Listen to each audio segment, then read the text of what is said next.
Тэгэхээр Баясаа Food компани бол эх орны хөрсөнд ургасан жимсгэн хүнсний ногоог боловсруулж эцсийн бүтээгдэхүүн гаргах чиглэлээр одоо нэлээд олон жил ажиллаж байна тийм ээ. Одоогийн байдлаар хичнээн нэр төрлийн бүтээгдэхүүн гаргаж байна вэ? За бас дээрээс нь шинэ нэр төрлийн бүтээгдэхүүнүүдэд бидэнд танилцуулахгүй юу?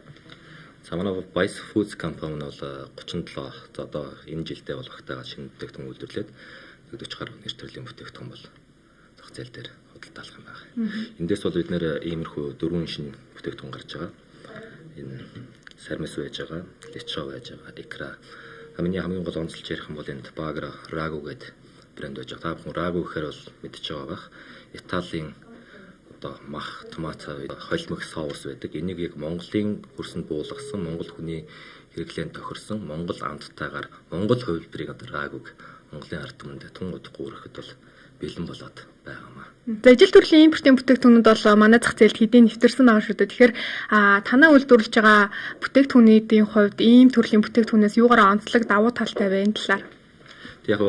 Яг миний түрүүний дурсгалын Баграгийн Рагу дээр бол ижил төрлийн бүтээгдэхүүн бол Nestlé-гийн Bolognaise гэдэг байдаг. Тэр нь бол яг л тэр Европын ямар хамттай чанартай байдаг те тэр өгөөрэй л аваад ирсэн. Тэднийг бол бид нар мэдээж зах зээлийн судалгаа хийж амталгаа явуулж үзсэн. Аль нь яг монгол хүний хэрэглээнд тохирсон бэ гэдэг дээр бол гарч ирнэ л те. Тэгэхээр ижил төрлийн бүтээгдэхүүн дээр бид нар дээр бол зах зээл дээр бүтээгдэхүүнүүд бол илүү яг хөрсөндөө ургасан бүтээгдэхүүн хөрсөний манай монгол малын махын жишээ нь орсон байж байгаа жишээтэй. Монгол үйлдвэрлэлд Монгол байгаа үйлдвэрүүд явагдаж байгаа гэдэг утгаараа амт чанар болоод хэрэглээний талдаа бол илүү хүмүүстэй хүрсэн байх болов уу гэж бас бодож байна.